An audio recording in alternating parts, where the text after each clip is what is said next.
uma mãe suficientemente boa. Esse conceito foi criado pelo psicanalista e pediatra britânico Donald Winnicott.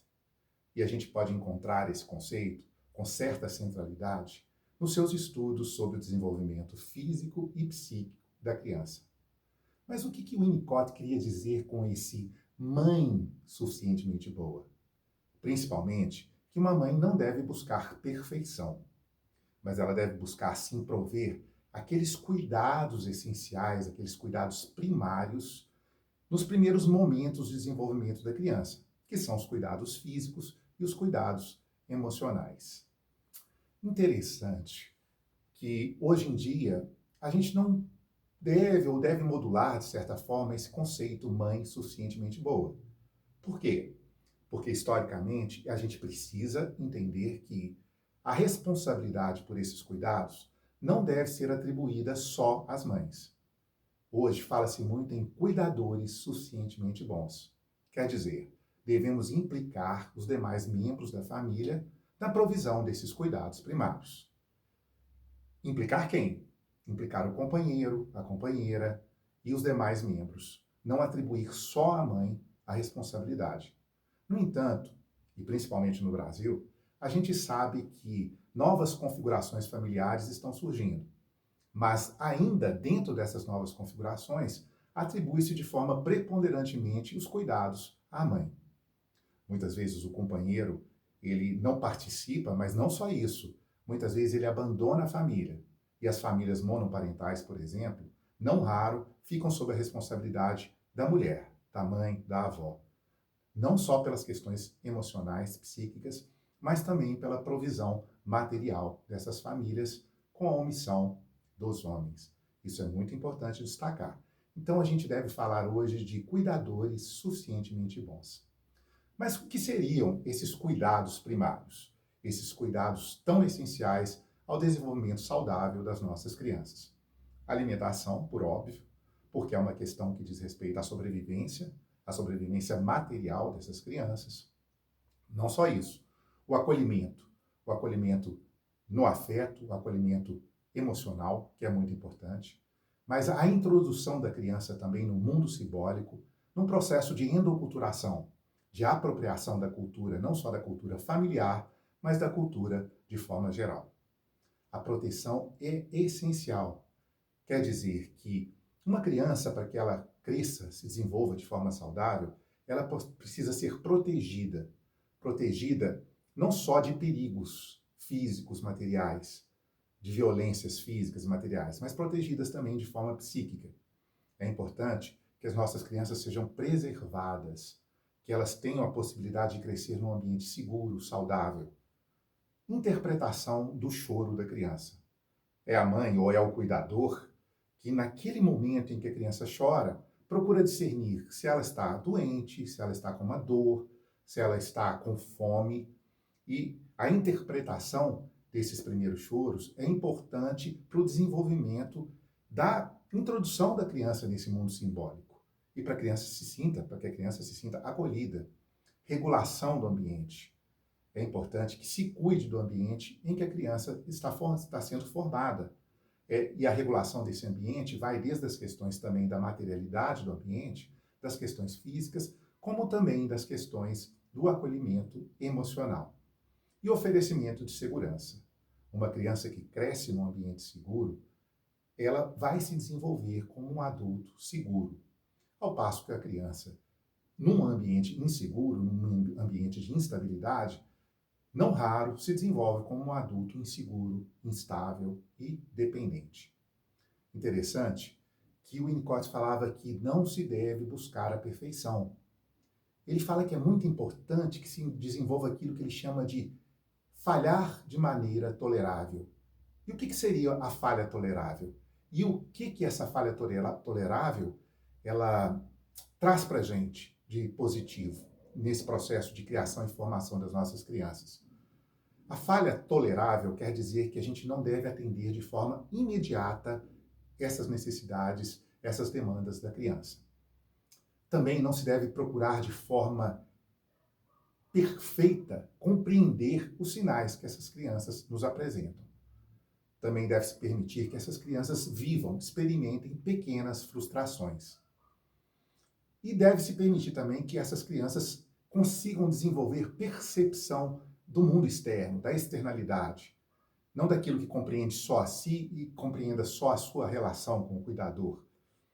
E é interessante também, e isso é muito importante, que é importante que a criança desenvolva e saiba que os seus desejos não podem e não devem ser satisfeitos de forma imediata. E por que que essas falhas toleráveis são importantes? Essas pequenas falhas são essenciais para o desenvolvimento das nossas crianças. Porque é por meio dessas falhas que as crianças têm espaço para desenvolver autonomia, para desenvolver também processos de tolerância de frustrações, construção de criatividade na busca de soluções para suas demandas que não dependam exclusivamente do outro. Importantíssimo que elas consigam discernir entre fantasia e realidade. Por exemplo, uma fantasia num cuidado supostamente perfeito seria de que eu terei constantemente, recorrentemente, todos os meus desejos satisfeitos. E uma realidade seria eu entender que não é tudo a tempo e a hora da forma que eu quero. Isso é muito importante para esse processo de diferenciação entre fantasia e realidade. E formar aquilo que o Winnicott chamava de um self estável. E a gente já viu lá atrás que é a questão do desenvolvimento de um adulto que seja estável, de um adulto que não seja dependente, de um adulto menos ansioso, que constitui essa elaboração desse self mais estável, é muito importante. Então, é por meio dessas pequenas falhas que dá-se espaço para que a criança se desenvolva dessa forma. Nesse Dia das Mães, a mensagem que eu gostaria de deixar para vocês é a seguinte: é muito importante, sim, elogiar, dar presentes, dar os parabéns, reconhecer discursivamente a importância das mães e das mulheres. Mas, sobretudo, é importante que a gente procure diminuir a sobrecarga sobre as mães e sobre as mulheres. E sobrecargas de várias ordens. Duas das principais, duas das fundamentais, seria a sobrecarga de trabalho e a sobrecarga emocional. A sobrecarga de trabalho diz muito respeito à questão da sobrecarga no trabalho doméstico. O trabalho doméstico, ele deve ser partilhado entre todos os membros da família. Ele não é de responsabilidade exclusiva da mulher e da mãe. Muitas mães são submetidas a sobrecargas de trabalho e a tripla jornada de trabalho, por exemplo. E a partir da mais-valia do trabalho doméstico, do trabalho que é imputado à mulher, é permitido ao homem, é permitido aos filhos que eles invistam em suas carreiras, que eles invistam em processos de formação, enquanto a mãe fica completamente responsável pela produção e reprodução do trabalho. Isso é uma injustiça imensa. Então, primeira coisa a se fazer, vamos diminuir a sobrecarga do trabalho doméstico, permitindo que a mãe também disponha de possibilidades e de tempo para investir em si, para investir no seu trabalho, para investir também em processos de formação. Isso é essencial. E a diminuição também da sobrecarga emocional, da sobrecarga psíquica sobre as mães e sobre as mulheres.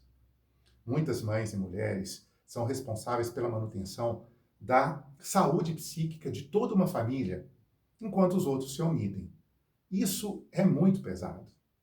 Então, permitir que as mães, as mulheres tenham seus espaços, tenham os seus espaços para lazer, tenham os seus espaços para si, de solidão, tenham os seus espaços de encontro com o outro, tenham os seus espaços de investimento em processos educacionais. E que, naquele momento do manejo emocional da família, todos se responsabilizem. Isso é muito importante.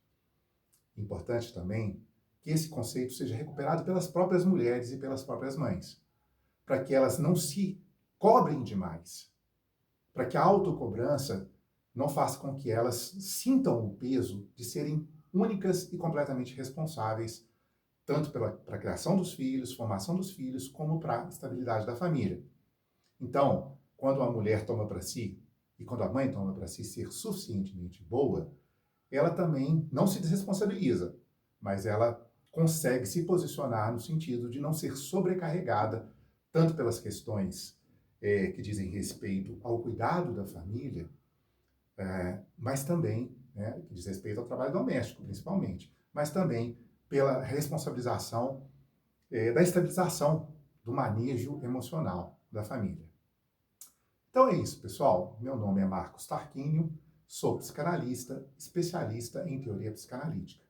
Se você quer um atendimento ou precisa, se você sente que precisa elaborar melhor as suas angústias, as suas ansiedades, as suas questões, me procura. Vou deixar os meus contatos aqui.